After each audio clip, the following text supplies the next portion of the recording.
Today, this whole thing about profit matters is coming up because we're in an interesting time right now.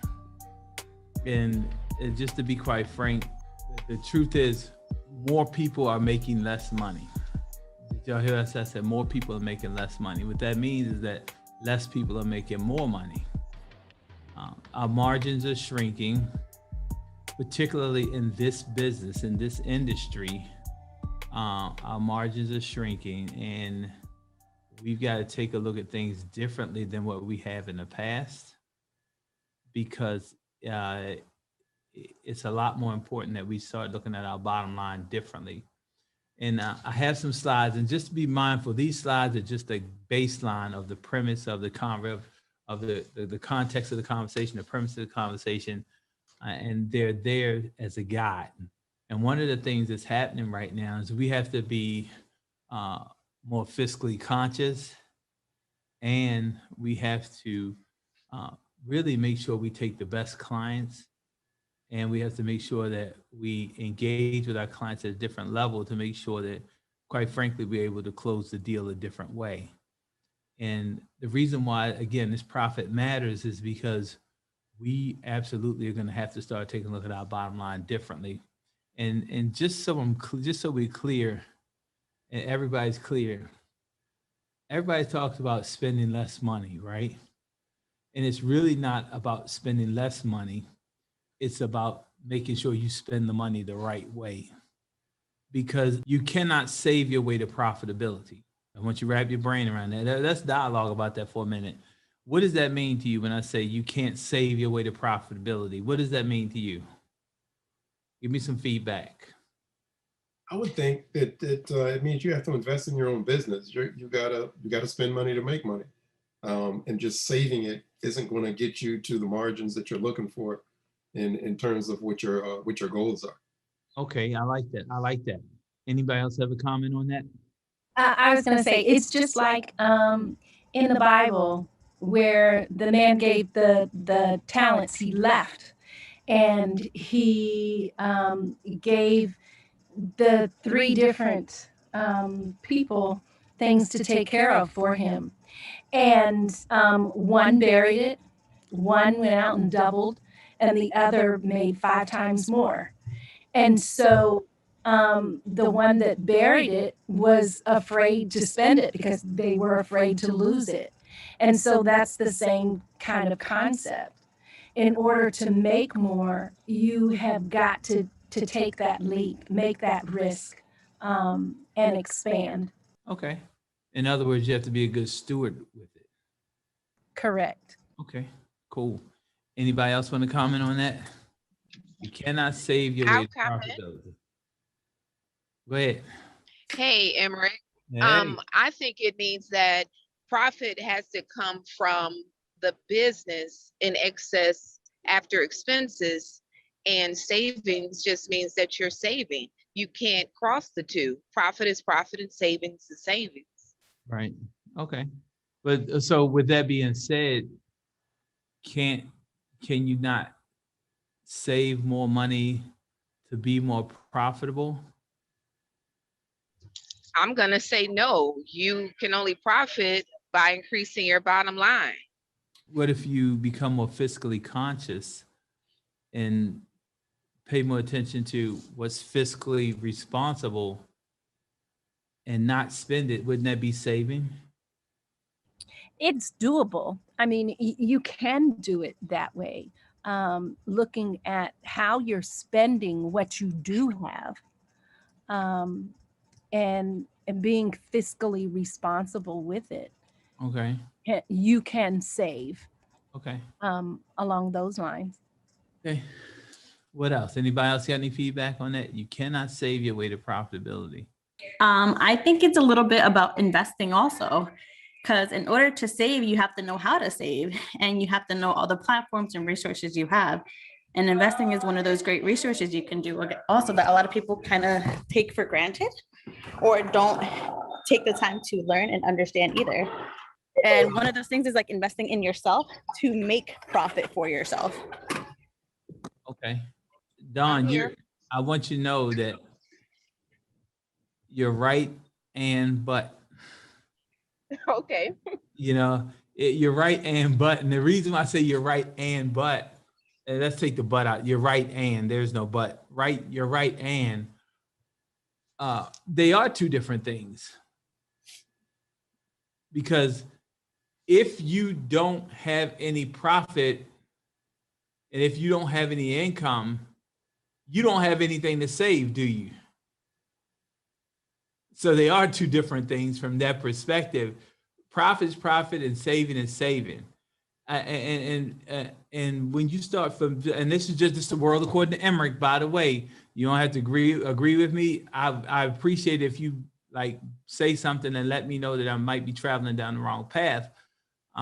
So in your attempt to save, sometimes we can save to the detriment of our success.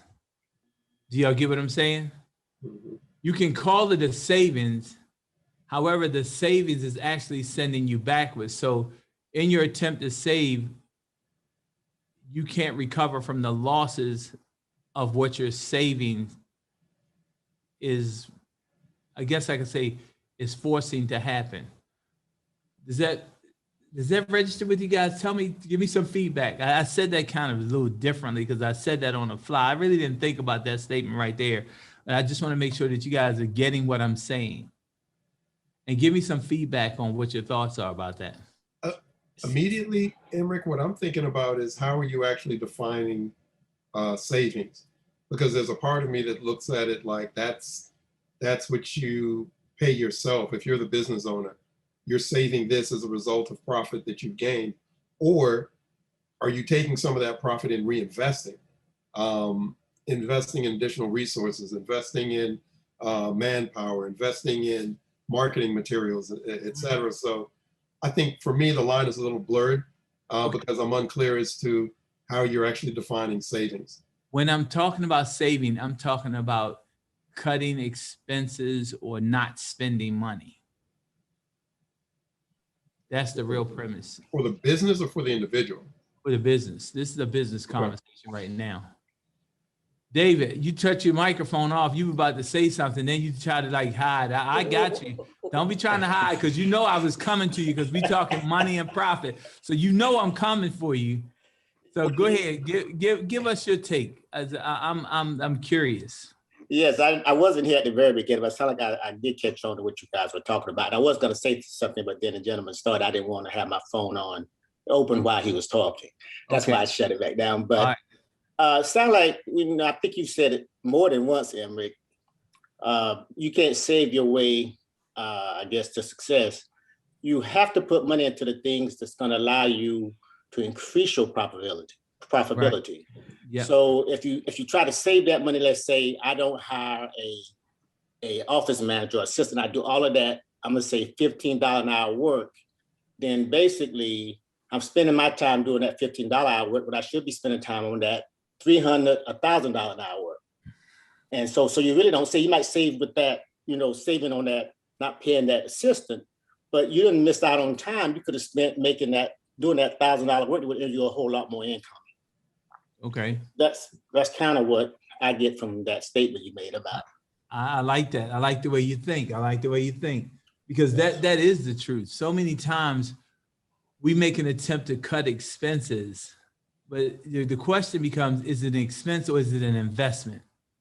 And that's where we have to really understand, is it an expense or is it an investment? If you're hiring an assistant, an assistant should be an investment, not an expense. You get that? For some of y'all, I mean, it just depends on where you are. I'm gonna go on some uncharted, like I'm gonna tread on some thin ice here. I just want y'all to know that some of you are real estate professionals, and you are a real estate professional and you decide that you want to go to a different company. This is the world according to Emerick. So you go to 100% real estate company because you want to save and keep more of your money instead of being with a particular broker that has a certain split or has a certain fee structure. And so many times what happens to people in that situation, no, you're not paying the broker additional money. However, you're not getting the additional support that you could be getting to make more money. And what I find a lot of times at those 100% companies, and you can take a look at the roles, because I've taken a look at it all the time, the people at those companies make less money. And the challenge with them making less money is that they don't even have the ability, I shouldn't say they don't have the ability, they don't have the required support to figure out why they're not making more money. Because if you're paying the broker zero, what's the broker's responsibility to help you grow your business? Zero. That's the way I look at it. And the other part of that is so many times, particularly in this business, we are making our best attempt not to spend extra money in the support from a brokerage, right? And so we think we're going to save money because it reduces our expenses. I want you guys to wrap your brain around this. And this is something that we got to be really careful of in this industry. When we go to sell a house, right, we're looking to collect the maximum amount of commission that we can collect. True or false? True. Right? Now, conversely, we're looking to pay the least amount of money to operate our business, i.e. paying a broker. So in one case, we want to take money from one place and say, I don't want to pay these people all this money. Right. But it's fair. And then on the other side, we're going to our business and say, but I want you to pay me more money. Do you believe that we might be finding ourselves in a conflict somewhere? Yep. Come on, spit it out. Let's talk about it. Because this is real. Hey, Emerick, it's Roderick. How you doing? Hey. So I think, we find ourselves in a major conflict, and I want to go to this place as a follow-up, as a piggyback on what you just said. Okay. And you're right. So licensee will leave one firm at 70-30, and they go to 100%, and like you said, they don't have the support. And what I've educated folks about in this industry over the past 10 years is that if you go there and you get 100% on paper, let's just talk about the biggest guy who cuts into your check when it's delivered in the hand. It ain't your wife, it ain't your mother, it ain't your father, it's your uncle. And so you got to pay the tax anyway. And so when you talk about it at a high level, I mean, right. So many folks, they miss that. And so what happens if you don't pay your uncle in the first 36 months, then he comes and get principal plus some interest.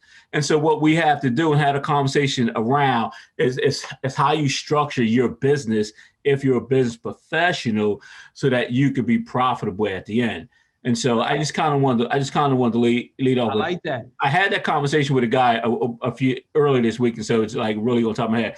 But one of the things I want to talk about, well, I like to say this here. So when you asked about can you save your way to profitability, and okay. we closed out on that. But one of the things that's important for us in this business, and you said it about a month ago, is one, are you buying what you're selling? Mm-hmm. And so that's important. So then you're not in this quagmire about profitability, because if you're buying what you're selling, you should, and you know your numbers, you should be making your number automatically. And we teach that at a high level at KW, and you're aware of that. But one of the things that I learned from a mentor 15 years ago here in Philadelphia is this, and I like to share it. Is this here? So we earn a living selling real estate. Mm-hmm. You generate wealth for yourself buying it. So it's important that if you come into this business with the right set of skills, and you grow it and you think profitability, it's important to know that you got to buy the stuff and not sell as much as you can, because at the end of the day, you're a salary employee. You make a living, selling it. You create wealth for yourself buying it. So I just kind of wanted to share that with the team here. Thanks, Emerick. No, I like that. And so we got to take a look at this thing all kinds of ways. Because at the end of the day, profit matters. Yes. And then we have to figure out, which is difficult sometimes, what's an expense and what's an investment. And I brought up that, just so we're clear, I brought up that 100% conversation because I've always been a huge advocate to understand that, because I've been at a 100% company and then I've been at a split company. And what I understood was that at the 100% company, I got 100% of everything that I decided to create for myself, because I could not expect anything from the brokers, because it's just the law of reciprocity in business.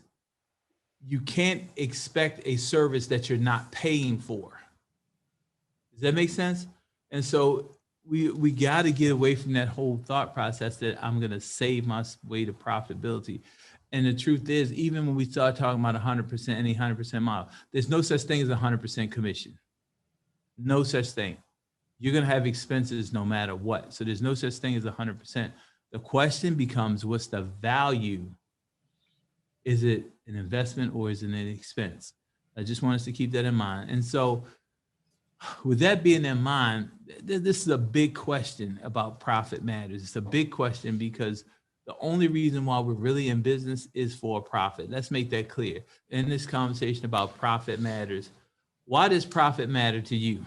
In business, why does profit matter? Why does profit matter to you in business? Profit matters because that's the reason that we're in business, to be profitable. Okay.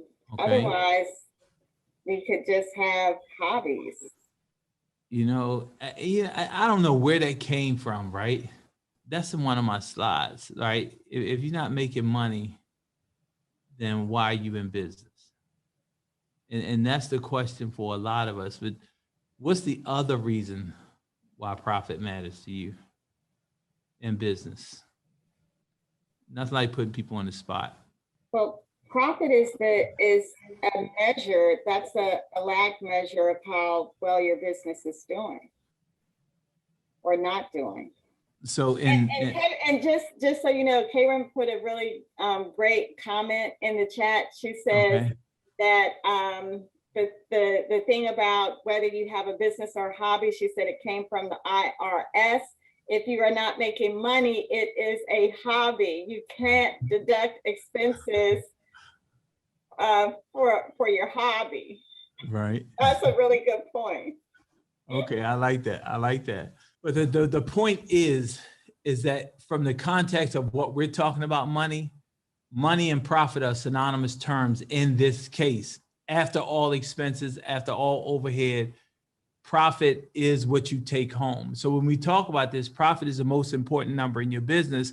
And without profit, you don't even have a business. Pat said it. She said, you have a hobby.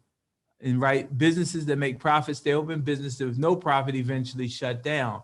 So exactly what is profit? And that's our conversation that we're going to have is, what is profit? And we got to take a look at this in all kinds of ways. And so, it's not sales, right? And so what happens, many people confuse profit with sales and revenue, and they're drastically two different things. Like money, just what Pat was saying, that you collect from the customers, provide the services, is considered the sales. The profit is what's left over, after all the expenses. So if you got $10,000, but you spent $9,900 to do it, things aren't going well and profit is low. So when we started to have this conversation, a lot of times, we do this in real estate all the time, right? We look at all these people, and I'm pretty sure in your industry, David, they do it all the time. You talk about all these people with these big sales numbers. I'm a $50 million producer. I'm a $100 million producer. it really, it don't mean a damn how much you sell. What it really matters is what happens after the sale, right? Because when you start, you could be, and it happens all the time. I want real estate people on this call to really understand that a lot of people who have $1 million sales business and they only net $100,000 after they sell $1 million worth of real estate, after they have $1 million in gross commission income. And so we got to be really careful. Like a lot of times we say, well, I want my business to look like this. I want to have $20 million. I want to have $30 million. All of that's great, fine and dandy. But the real question comes back to is the money that you're spending to get that 10, 20, 30, 40, $100 million in sales, is it an expense or is it an investment? That's the question. And that's a huge question, particularly in our business, because a lot of times we have things that may be an expense and they may not necessarily be an investment. And that's the reason why sometimes when we get in session classes, they say, well, for every dollar you spend, you should have a 3x return or 4x return. So if you spend $1, you should be making $3 or $4. So if I spend 10, I want to make 30. If I spend 10, I want to make 40. But at the end of the day, you have to set that parameter before you spend the money, not while you're spending the money. You can't do it while you're spending the money, because if you do it while you're spending the money, you'll lose perspective on why you are spending the money, and more importantly, how you're spending the money, because you're not accurately assessing whether this is an expense or an investment. Food for thought. Give me some feedback, gang. This is real here. Now, you talk about profit. You got to make any business you have, you got to make a profit. You got to have, at some point in time, you're going to retire. Right. You spend all you get and don't set nothing aside for retirement. What are you going to have when you retire? How you going to live? So and you got to have something for retirement and family. Because your net, with Social Security, you know what they pay a month? They don't pay enough to feed a dog. So what I'm saying. Why I'm worried about my family? Because you want to, it's called generational wealth. Oh, do we have to do that? We have to leave something for somebody else? Others I got mine, they got theirs to get. No, others do, so it don't look like us, so they're ahead of the game.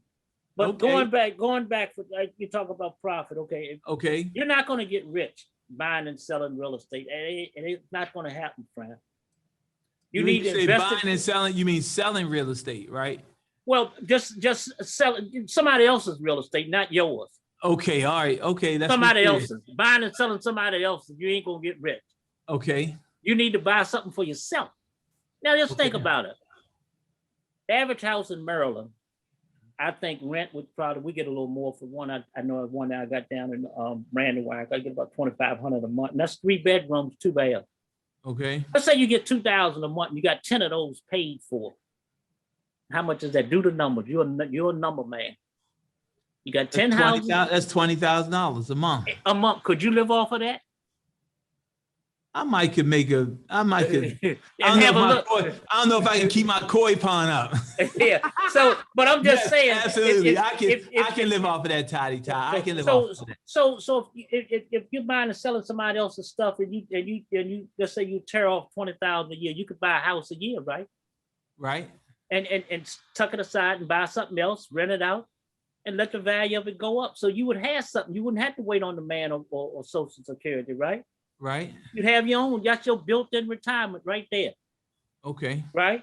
Now you talk about profit. Well, when you're doing stuff and you're trying to moving around, trying to move money around, people say, I want your profit and loss statement.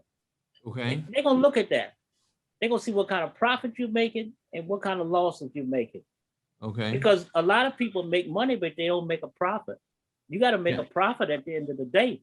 But like I say, you want to set something aside for yourself and your family, because if you buy 10 houses you got to pay for, you want your kids to have something too. So they can buy 10.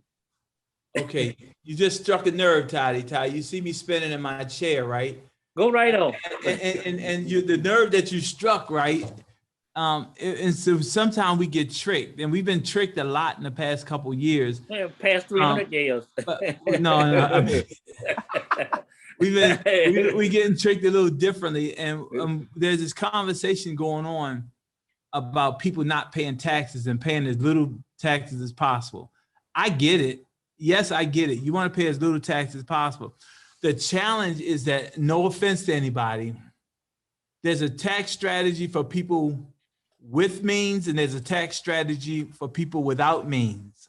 The challenge is that people's tax strategy without as many means, they try to use the same tax strategy as the person with a lot of means. Now, what I'm saying there is this, Ty, and this is everybody. You run a business, and then you take as many write-offs as you can, and you say, well, I'm gonna take all these write-offs so I don't have to pay no taxes to the government. The truth is, most of us don't have enough resources so that we can operate a cash lifestyle, so that we can invest more money to create more income streams. So a lot of times people, a lot of people can't buy real estate, right? Because they write too much off on their property taxes. So they have to get a loan. So tell me how this works. I mean, not their property tax, their income taxes. If you are looking to buy investment properties, okay, on your tax return, your tax returns only show that you make $10,000 a year. You only got $10,000 in the bank, and you only make $10,000 in a year. However, you want somebody to give you a loan for a $200,000 property. okay. How does that work? How does that work? Well, what you'd have to do, and most of us don't get into it, you'd have to get into what we call creative financing. Okay. Creative financing means that you don't go to a bank and use traditional means to borrow money to buy a house. It's called seller financing. Okay. That's available. I'll show you one day how to go on the MLS and pull that up, because you don't think you can do it. But that's one way to do it. But there are other ways. You could go on Craigslist. There are people that want to sell property. Say, well, why would they sell a property to me and rather than just let somebody else buy it? Because they want to get a nice interest rate every month. So instead of getting nothing at the bank, they may sell it to you for 5% interest rate. But you've accomplished your goal. That's one way to do it. The other way that you could do it, it's called, and you'll see this when the market dip a little bit. It's still creative financing. People are going to be buying properties, what they call subject to the existing mortgage. You don't need to qualify for a loan. That's still creative financing. It's not illegal. You can buy houses under land. You got to think outside the box. Don't think about the bank getting it traditionally that way. You got to do it the other way. How in the world could you have 25 or 30 houses if you had to qualify for them? So, but there was a way that you did it. I know. I mean, I did the same thing. So let me put this a different way, Ty, because we going to a different level with this conversation. I'm just telling people how they can buy a house without using traditional banks. I get it, but you know it's legal. It's legal, but here's the reality though. Most people don't want or can't find properties that are in that situation. They're there, but they don't and won't find those properties. And then sometimes even people who are real estate professionals that are looking to buy their own personal house. Okay, my point being is that we have to be careful in this whole conversation about income and profit, because at some point in time you have to be worth something on paper. You gotta to show that you have a profitable business and that you have an income stream that's coming in. And when you can do that, it allows you all kinds of flexibility and all kinds of choices. And the reason why profit matters is because if you're doing something special where it requires that you show a P&L, a profit and loss. Right. And if you had to do a profit and loss, and your profit and loss shows that you're not making any money and you're not profitable and you're only showing losses, that deems you as not being a credit worthy or a viable business for somebody else to do business with. And I know I'm going a little deeper, but That's the reason why profit matters. And we have to show our profit. We have to be able to show our profit on paper, which is critical. And that's the reason why profit matters. I'm saying this because so many of us try to write off everything on our taxes so that we don't pay taxes. By the same token, we're not showing that we're worth anything on paper, and we don't have enough money saved up and assets to show that we have anything on paper.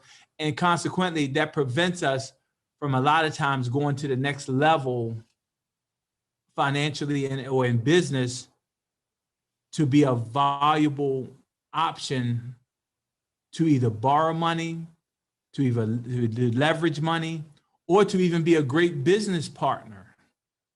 And so the reason why profit matters, the profit matters because of your future business endeavors in which you want to make. So when we go to this and we start talking about revenue, right? We talking about profit, and Pat and I alluded to this a little bit, revenue and money. Revenue, revenue has to do, it has to work.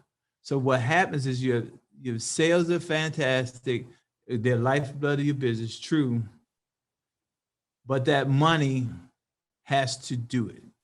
The money has to work too. So what that really means is this: it needs to pay for supplies, marketing, taxes, focusing on the profit instead of the sales help you to see both sides of it. And so that's the thing that we have to understand, that in this business where we were talking about earlier, where you have, is it an expense or is it an investment? When you're in that place and you're talking about marketing, you're talking about supplies, you're talking about website, are those things an expense or are they investment? Are they expenditures that you're going to put out from the revenue that's going to help you create more revenue? Or is it something that you're putting out that's not going to create revenue? And we got to be really careful, particularly in this business, because if everybody wants to sell us something in this business, there's so many vendors that want to sell us something in this business. And to be quite honest with you, present party included, which is me, we are suckers for gadgets. Real estate people are suckers for gadgets in their business. And everything sounds like a good, great, fantastic idea. And then they always get us to put it on an auto pay. We always have a subscription. If you ever notice, everything that you buy from as a real estate agent, it comes in the form of a subscription, and they want to get your credit card number and put it on your credit card, because what happens is you will forget that you're paying it, and it becomes an expense that you're used to paying, and then you will no longer pay attention to it, even if you no longer use the service. So again, when we start having this conversation, is it an investment or is it an expense? We got to take a look at all of these items. You can start working on growing your sales and cutting your costs so that you can take more money home. So there's a difference. Again, growing your sales is the key to having a profitable business. It's not cutting your costs, because at the end of the day, let's be real, for most of us, if you're making enough money, we don't even really pay attention to the expenses. Is that true, David? Yes, that is true though. When you make more money, you just don't worry about it. Because you got the money, and so you tend to spend more money, to tell you the truth. I know that for a fact, because I've done it. And I probably still do it. We've all been guilty in that space of doing it that way. And the truth is, for some of y'all have been in the real estate business, like in 2005, 2006, when we had the real estate boom, we was all going out to lunch, spending $150, $200 on lunch, talking about, oh, y'all don't worry about it, I got this today. And because we were making a boatload of money, and the expenses really didn't matter. Fast forward to 2010, and half of us got out of business because we didn't have any money, because we were profitable earlier and we did not manage our expenses the right way. Consequently, when the market flipped, we did not have the income and the disposable money to make our business work, and we were out of business. And we're going to talk about that in a second too. But again, your revenue, it has to work. It has to work in the best way for you to have the best business. And that's why profit is so important in that space. Can I say Yeah. something real quick? Go ahead. Right Yeah, there? absolutely. Yes. Yeah, I remember, you told me about the office space that I was in over there, not too far from you. And I remember when I first moved in that space, there was a lot of real estate offices in there. There Right. was a lot of mortgage offices in there. Yeah. And after 2008, almost all of them disappeared. Exactly. And it was just amazing to me that that happened.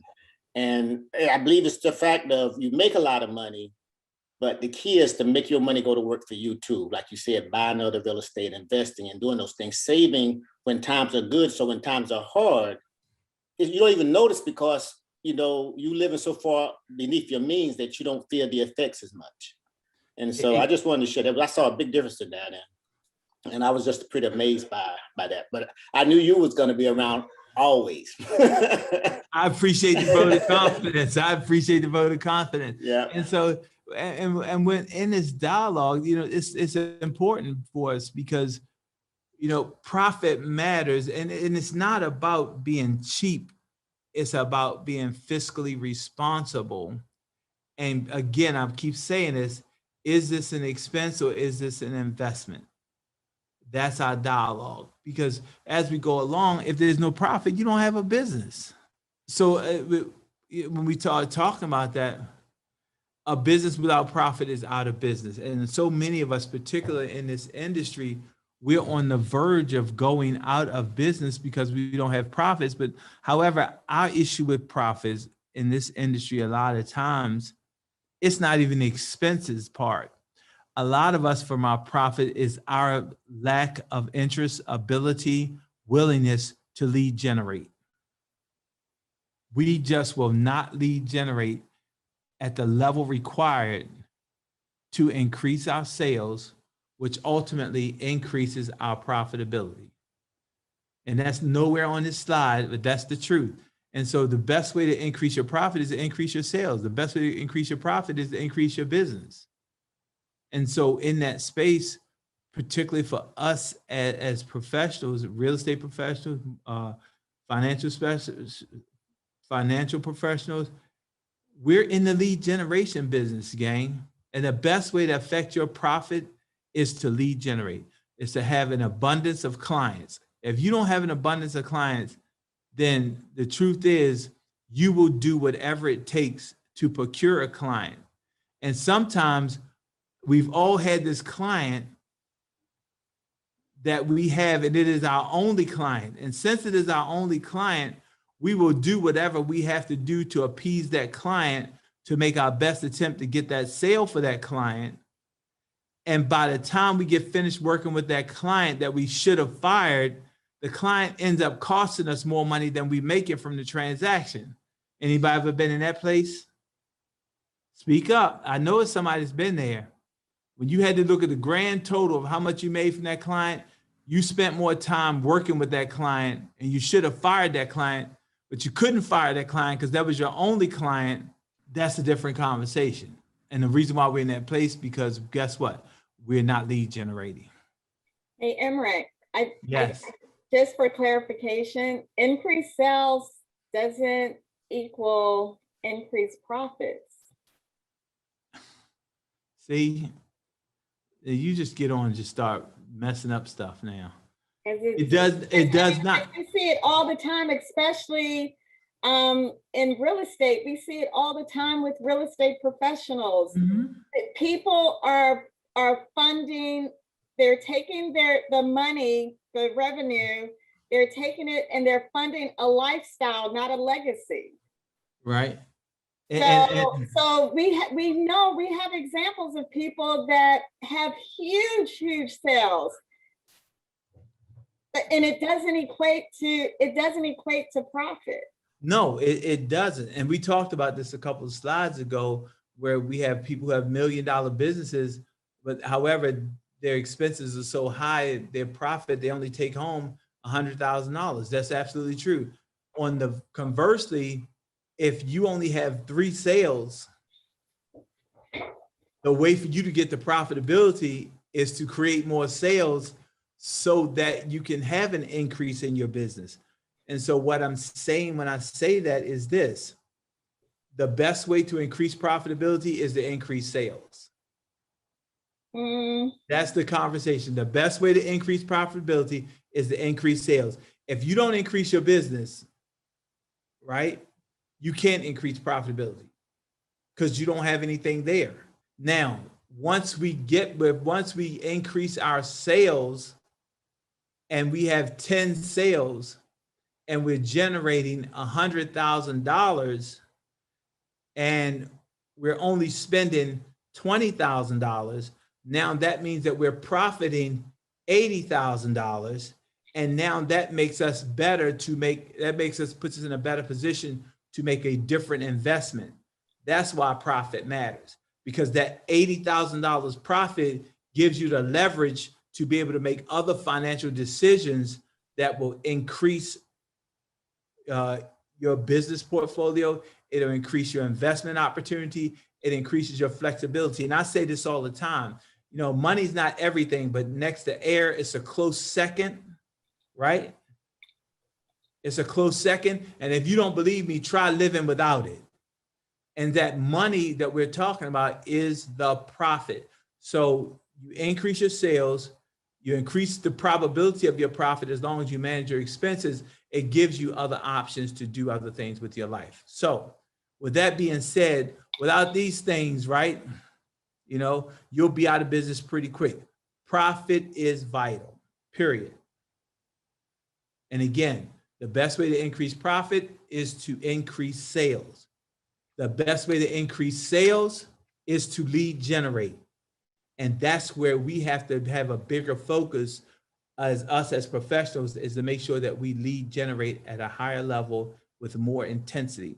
Because the truth is, you're not in the real estate business, you're not in the financial services industry, you are in the lead generation business, period. And if you don't lead generate for business, you're going to be out of business. Taking this in at our last place, what you take home matters. And that's key, because at the end of the day, you're in business to make money. You've got to support your family, and that's what matters, right? And so this is one of the things that I start saying to people, right? And wrap your brain around this. If you refuse to lead generate, if you refuse to grow your sales, if you refuse to grow your business, if you refuse to grow your profits because you won't lead generate and create more sales, and I'm going to say this directly, and I'm looking at you because you're looking at me, you are cheating your family. You're cheating your significant other, your wife, your husband, your kids, your mother, your cousin that want to borrow $100. You're cheating everybody in your family because you refuse to lead generate to make more money and to increase your profits. And if you notice on this slide, it says you need to support your family. That's just not your immediate family, because you know your cousin Ray Ray gonna borrow $100. You know your auntie gonna borrow $50. Your family. Again, just food for thought. The other thing is you have an obligation to your family that supersedes everything else. You have an obligation to everybody around you that counts on you, that supersedes everybody else and everything else. Because again, in that space, profit matters, right? You never feel guilty about making a profit, because guess what? You're not just making a profit, you're providing a service and changing lives. And that's the reason why that conversation about increasing your sales is so important.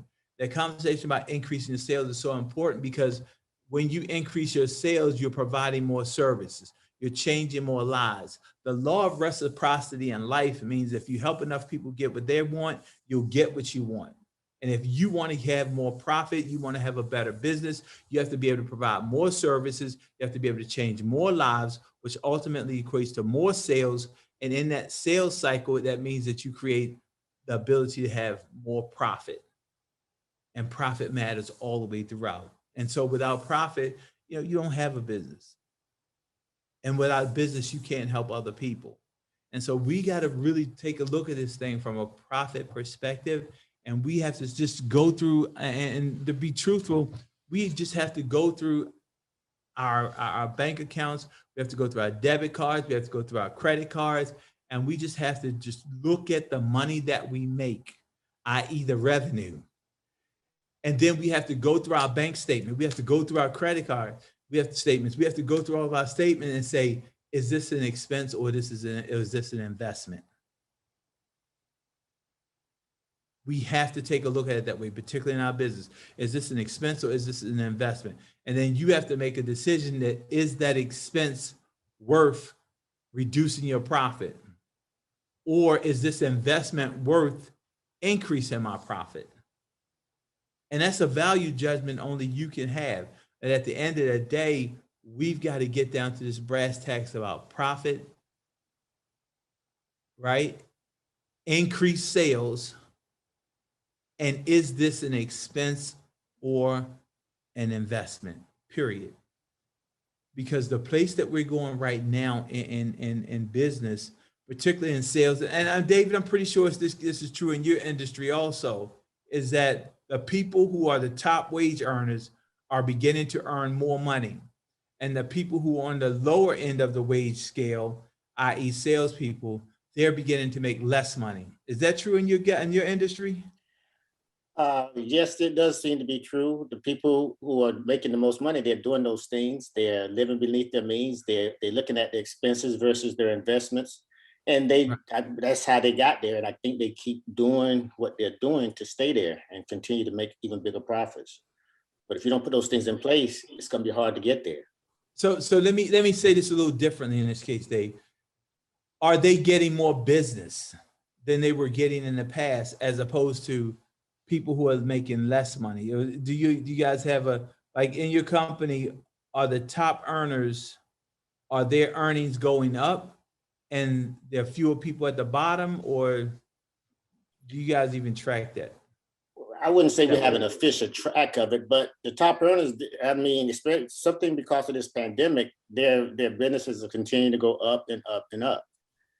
It just has increased because of COVID, and people now want to sit down more and want to plan and prepare because they saw what happened to them when this thing hit.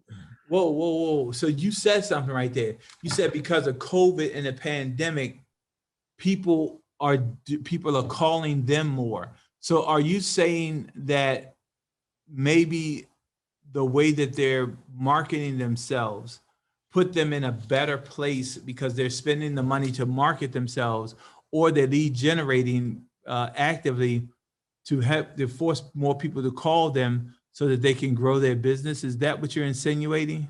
Yes, I am. They are. They're doing a lot more lead generating, and some of it is through digital. That became more available, and more people were more stuff. They wanted to do that, and we were able to do it from home too, and from office remotely. So that made it even better. Save time and things like that as well. So profitability went up because you're not traveling and doing those things as much. So, David, you're in the financial services industry, correct? Yes. Okay.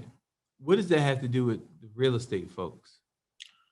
What does that have to do with real estate folks? I think the concepts that you talk about, all of those things are the same. Whoa. How can they be the same when we're in different industries? Concepts are concepts. They don't change. So you're saying business is business? Yes, it might be some different aspects, but profitability is profitability. Right. And when I mentioned earlier that, there's some of the real estate offices closed and some of the mortgage offices closed, I just want to clarify, some of the financial offices closed at that time too.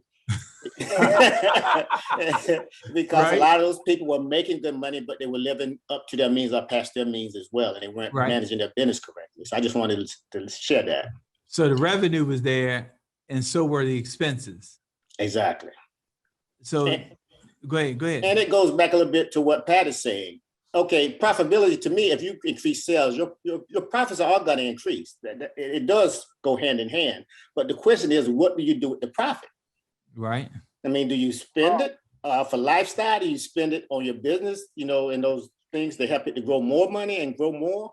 So that's the key to it. So are you saying it's not how much you make, it's how much you spend? And then ultimately how much you take home? It's how much you make and how much you spend. If you make it and then make more and spend more, you're in the same boat. Right, because you're not taking it home. Right, exactly. Okay. And if you're taking it, like Pat was saying, and spend it on yourself, then you still, it's a profit, but you're just spending it probably on some things that you probably shouldn't spend it on. Want versus need versus expenses and investments, same kind of thing when it's personal. Right. That makes sense? And it does. And Vera made a comment. Vera said, I work harder for the same amount of money per hour, and I still haven't made any more money. What do you mean by that, Vera? When I read that, I figured she was talking about a job, but I don't know. Right. I'm not sure where she is, but and I get it. Like, and part of that sometimes is that we may have to invest in ourselves a little differently. So we got to figure out what's the skill set that we can gain to get us out of that mode so that we're working the same amount of clients in less time, which increases our per dollar per hour yield. We just got to figure out how to do something a little bit differently. And again, that comes back to either us being willing to invest differently in our business, or in us be willing to invest in a change in the way that we do business, or the people who we attract in business. That's the other thing. That's the other thing about us and our clients and how we deal with people. I just want everybody to know is that we attract certain types of people. We attract certain types of clients, and we can lead generate and we can source ourselves for different clients in different places, and it will work. But however, by the same token, if we don't change our attitude in the way that we do things, we will still attract a certain type of clientele. Feedback on that, Roderick? Yeah, and I agree with that. And that could come from a variety of different reasons. But I think as a business person, we have to know our strengths and weaknesses. And so, and I'll go with me specifically. So I made my bones in this business as an REO broker, selling a ton of properties for Fannie, HUD, things like that. So I've since moved to commercial.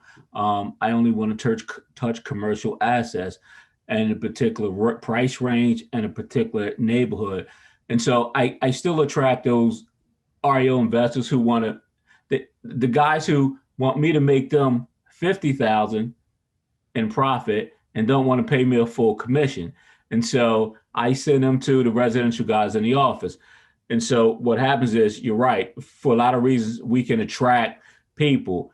The important thing as a business owner is to understand what your specialty is, to master it and be good at it. And then you have the ability to either refer those people out or just let them know, hey, it's not my category at this time. That's not my practice. I like to introduce you to somebody else, or just walk away from them altogether. And again, it's a foundation. You said something a little while ago, and we talk about profits. So when we walk, I think each of us on this call has a little bit more money, just a little bit, than we had a year ago when we got into this business. And so when you get into the business, you walk up a flight of stairs, one tread at a time. You got to have a strong foundation. And to your point, the profit is key.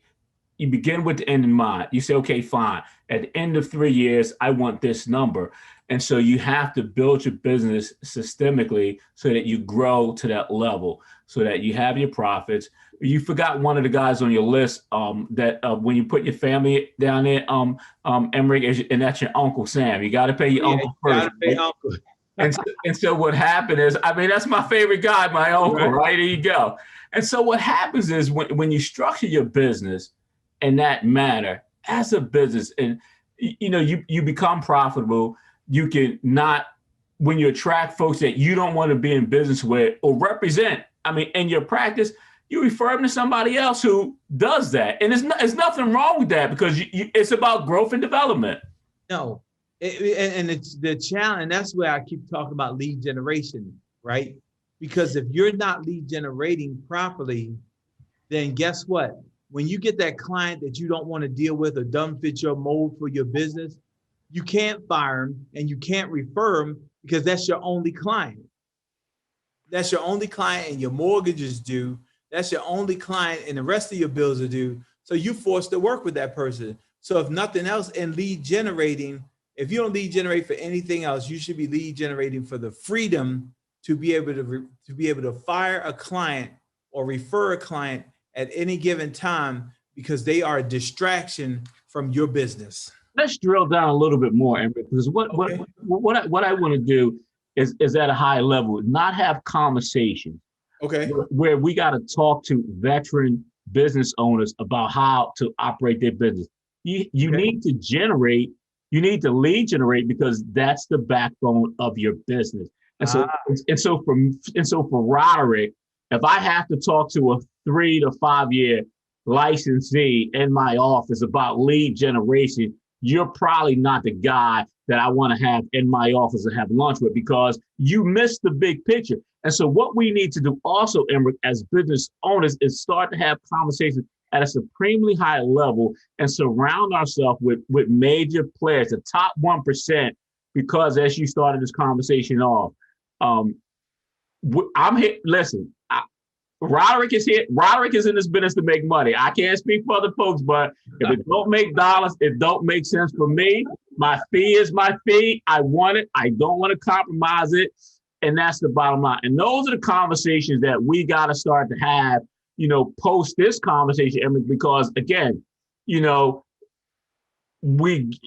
is what it is. Like, let's not do the smoke and mirrors. Let's not have soft conversations, because we don't want to hurt people's feelings and things like that. And if those people want to kind of, congregate around us, that's okay.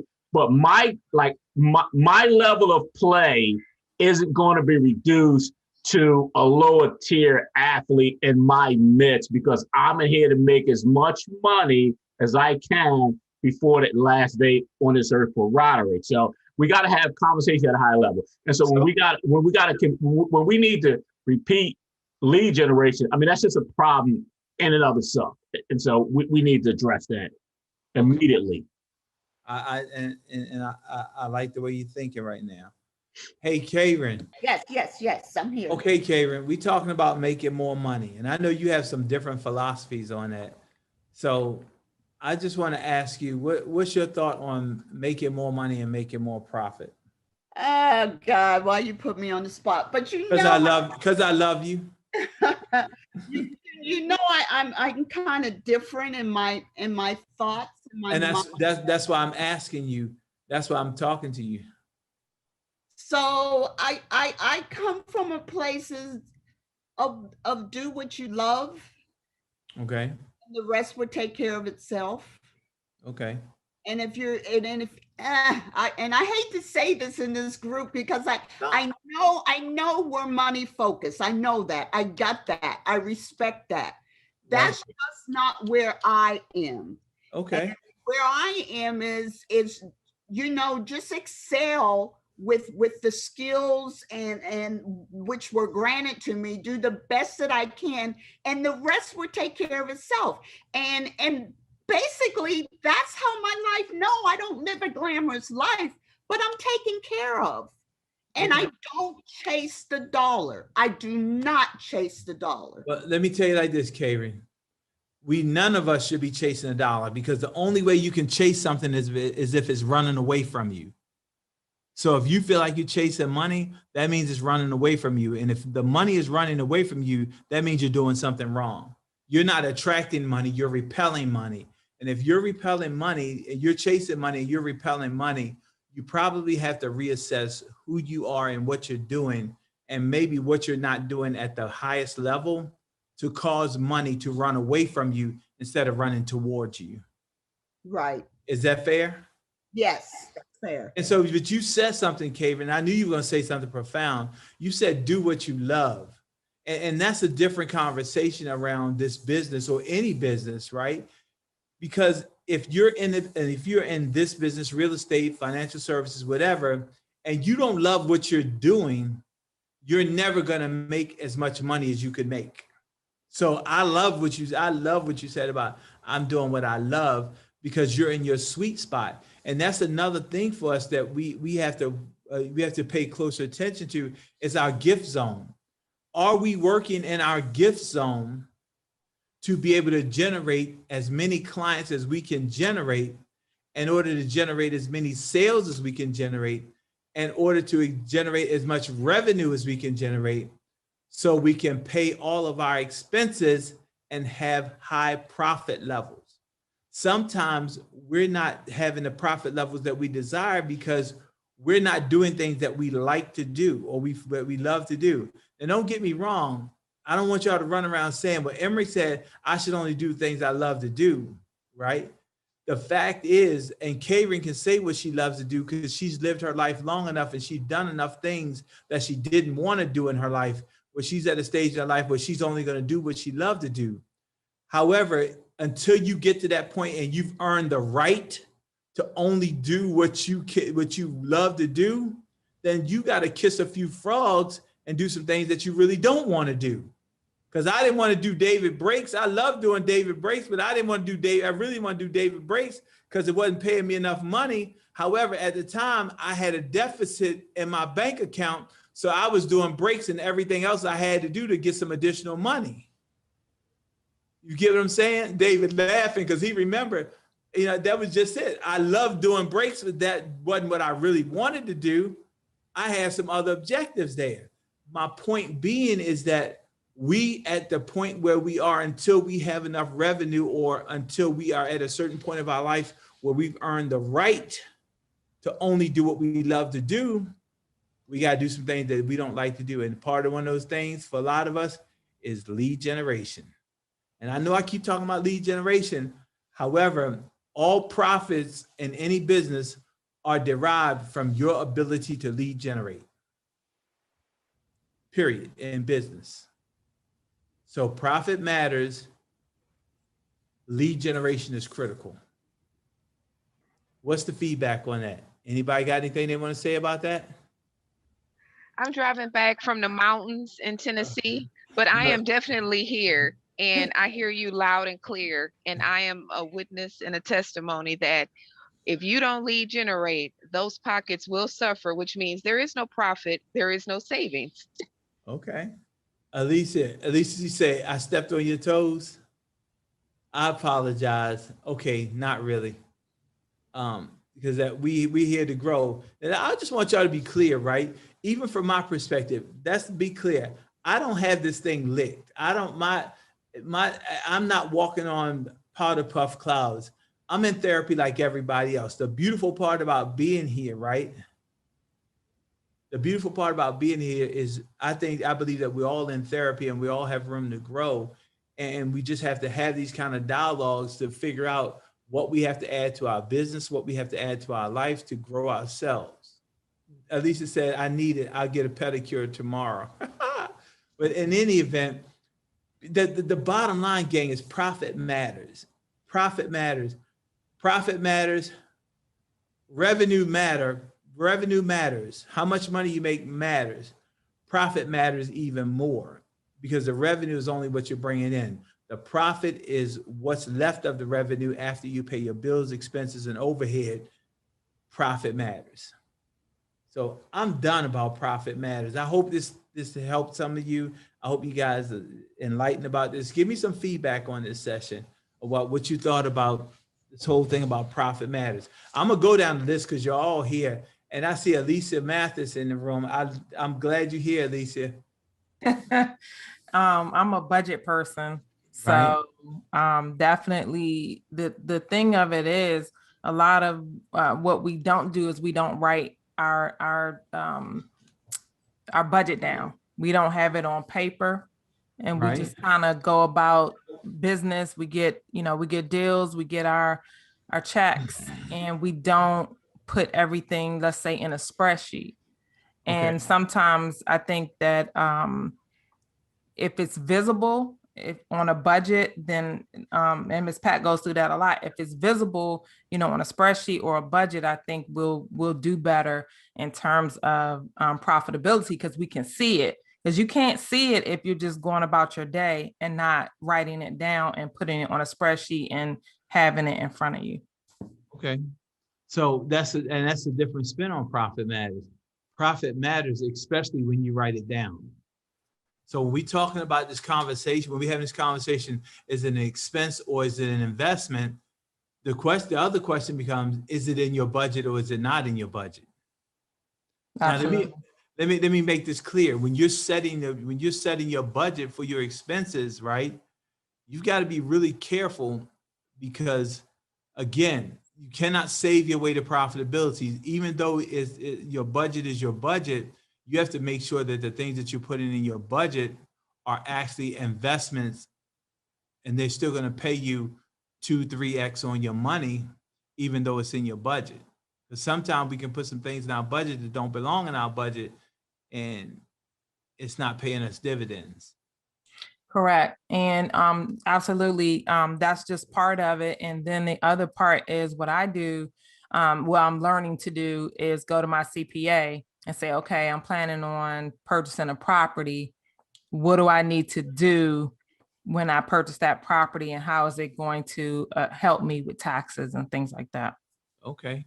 So what you're saying in that profit matters is you're saying that when you're talking about expense versus investment, are you getting proper advice from your CPA or from your financial advisor on what is an actual expense or what's an investment, and how does it help you in your wealth strategy?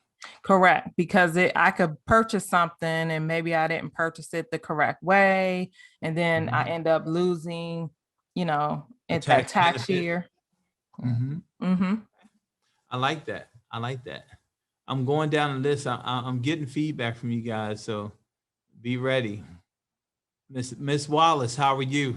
I actually just did a thing where I actually went back into my business plan just to make sure that I'm on target, since we're in a new quarter, to make sure that I reach my goals for this year.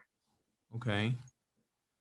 So again, are you saying we have to pay attention to our budgets? We have to pay attention to our expenses mid-year or every quarter just to make sure that we're where we're supposed to be? I humbly suggest we look at it quarterly, because the way that the market is shifting back now, I don't know in your market, but in mine, I'm starting to see more properties coming back on the market for financing following through and appraisal gaps and things like that. So we just have to check in just to make sure that we're on track. And if, like you said, we have to lead generate more, opposed to, taking on more new buyers, opposed to focus on listings. That's why we just need to just to check in on that business plan and make sure that we're on target. Okay, beautiful. Vonda, are you available? I am. Good afternoon, everyone. Hey, ma'am. Profit matters to you how?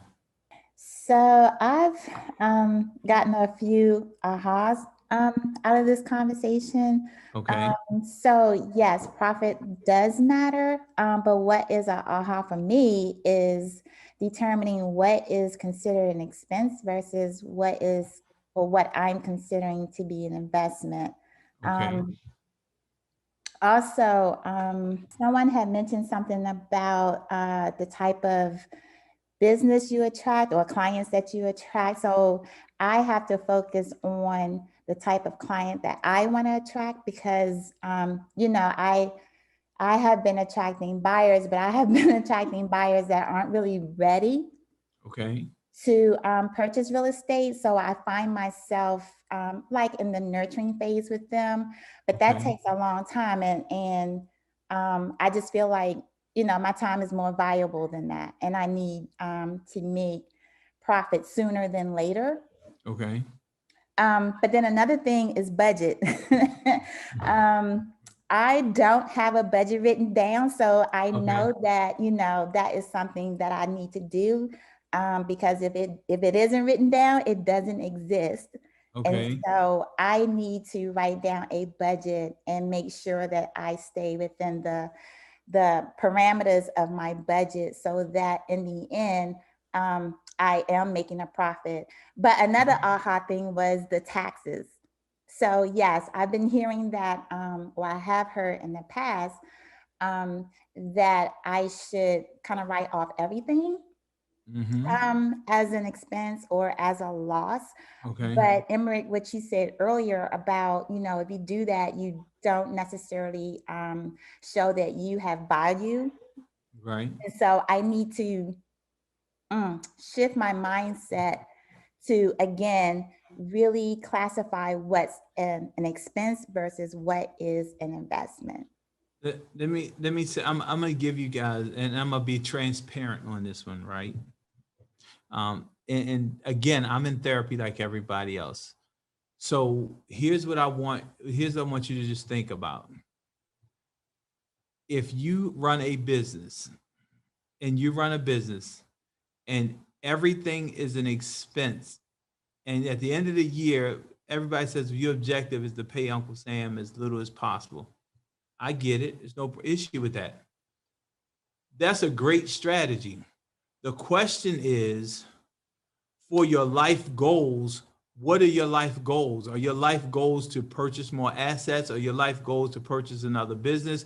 Is your life goal to grow your wealth in a certain direction? If the answer is yes, then you're going to have to show somebody that you have some value on paper. Either your value on paper is going to show up as income, or your value on paper is going to show up as assets. If you don't have the assets, then you have to show your value in income. You get what I'm saying? Because somebody's looking to see how much you're worth, and if you're worthy, whether it be credit worthy or business worthy, and that you have some assets for them to want to do business with you. And if you write off everything, and think about this for you real estate agent, your client says they want to buy a $500,000 house. They only make $10,000 a year on paper. However, in their bank account, they show $40,000. Can they buy a $500,000 house? The answer is no. So we tell our clients to show some worth so they can purchase assets. And by the same token, we do the same thing and write off all these things on taxes. And we don't have enough assets to do the things that we want to do. You can't have it on both ends. You just can't.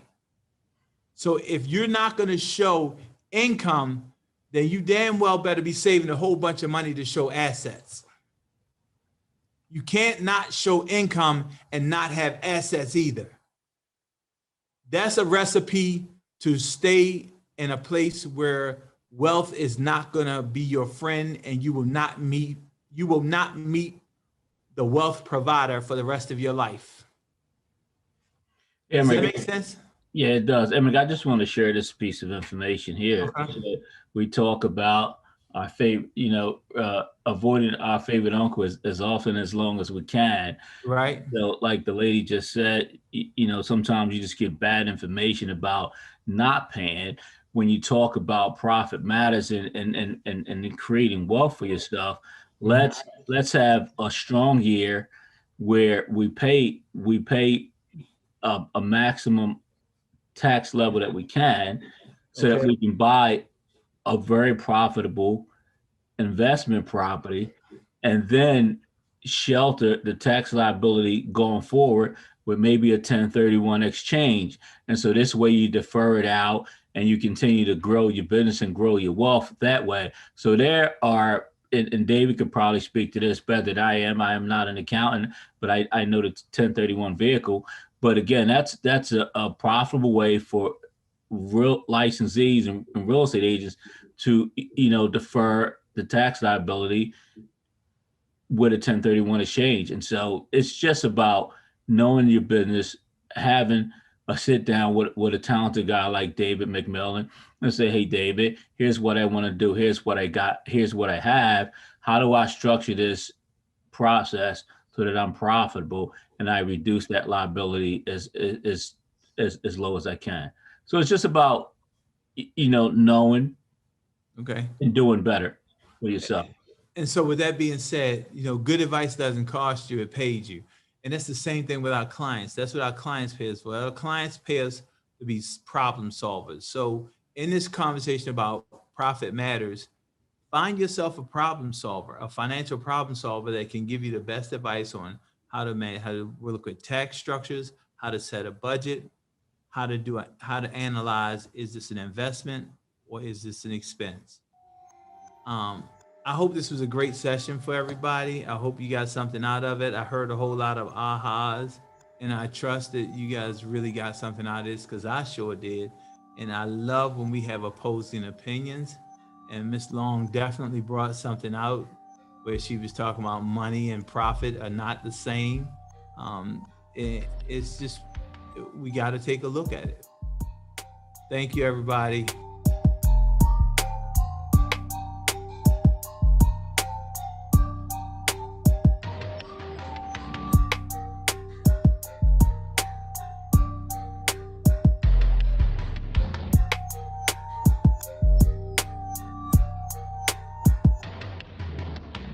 The Power is Now Media is worldwide with growing audience of future home buyers, investors, builders, developers, real estate agents, and brokers. The Power is Now Media is well positioned to increase awareness and produce results for our growing roster of advertising partners. An advertisement on any of our platforms is the right step toward reaching and communicating key brand messages to a targeted network of individuals, families, and communities interested in housing. Our content areas include feature stories and profiles on successful real estate agents, business owners, government, and community leaders. The Power is Now magazines are the leading resource for real estate agents, mortgage bankers, entrepreneurs, and small home ownership businesses, providing leaders with business strategy information, resources, and tools through PIN, real estate, and programming guide magazines. Stay up to the minute with real estate and mortgage news and information from industry experts. VIP agents are able to feature listings each week. The Power is Now TV radio podcast features weekly shows that include Homebuyers Town Hall, Real Estate Roundtable, VIP Agent Spotlight, and so much more. Each week, VIP agents have opportunities to be featured guests on the shows. VIP agents can discuss and showcase houses, neighborhoods, and provide brief introduction. The interviews are unlimited 10 to 15 minutes on each current listing. This product alone separates you from your competition.